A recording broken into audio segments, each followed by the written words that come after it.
पाकिस्तान पर हमला कब होगा, कैसे होगा? इस वक्त भारत में हर किसी की जुबान पर यही सवाल है कि आखिर आतंक का बदला, आतंकी हमले का बदला भारत कब लेगा। तो इस बारे में अभी सिर्फ भारत की सेना ही जानती है।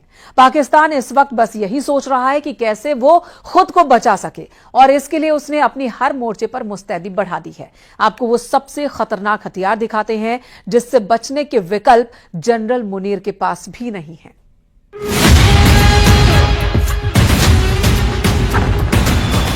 पाकिस्तान में बिना घुसे अगर एयर स्ट्राइक हुई तो इसके लिए चुना जाएगा रफाल। पाकिस्तान के रडार से दूर रहकर अगर हमला किया गया तो इसके लिए चुना जाएगा रफाल।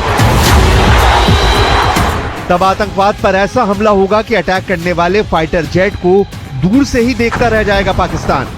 पहलगाम में हुए आतंकी हमले के बाद इंडियन एयरफोर्स का सबसे खतरनाक फाइटर जेट और उसके बहुत ही खास हथियार चर्चा में है। पहली है सबसे खतरनाक स्काल्प क्रूज मिसाइल। इसकी रेंज है 550 किलोमीटर। दूसरा है हैमर बम, जो स्पाइस बम की तरह फायर करने के बाद 70 किलोमीटर दूर टारगेट को उड़ा देता है। अगर पाकिस्तान की तरफ से काउंटर अटैक हुआ तो राफाल के पास है air to air missile Meteor. इसकी रेंज है 150 से 200 किलोमीटर। राफाल 1800 किलोमीटर की रेंज में जब ऑपरेट करता है तो ये तीनों हथियार उसे गेम चेंजर फाइटर जेट बना देते हैं।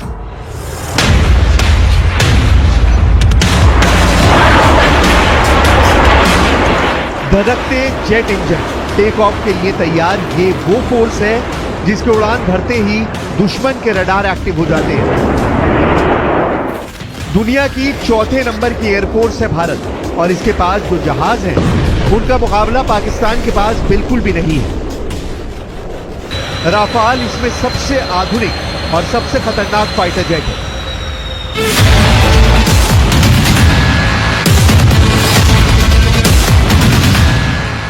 इसलिए अब देखिए राफाल के वेपन पैकेज की सबसे खास बात, क्योंकि राफाल आने के बाद वायुसेना को दुश्मन के बॉर्डर के अंदर घुसने की जरूरत नहीं और हमला बिना बॉर्डर पार किए यानी अपने आसमान में ऑपरेट करते हुए भी किया जा सकता है। इसे ग्राफिक्स के जरिए समझिए। मसलन राफाल भारत के अंदर ही उड़ रहा है, वो बॉर्डर के करीब है, यानी पाकिस्तान की वायु सीमा से सुरक्षित दूरी बनाई हुई है। अब यहीं से उड़ते हुए वो अपनी स्काल्प क्रूज मिसाइल लॉन्च कर सकता है, जो पाकिस्तान के अंदर 400 से 500 किलोमीटर दूरी तक टारगेट को तबाह कर सकती है। और इसी तरह हैमर बम काम करता है, जो लॉन्च होने के बाद पाकिस्तान की सीमा में 70 किलोमीटर अंदर तक जाकर गिरेगा।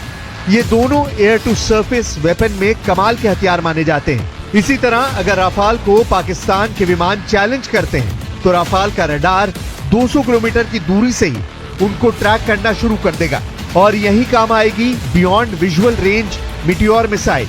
इसकी खुद की रेंज 150 किलोमीटर से ज्यादा है, और इस तरह राफाल पाकिस्तान के फाइटर जेट से दूर रहकर भी उसको मार गिराएगा।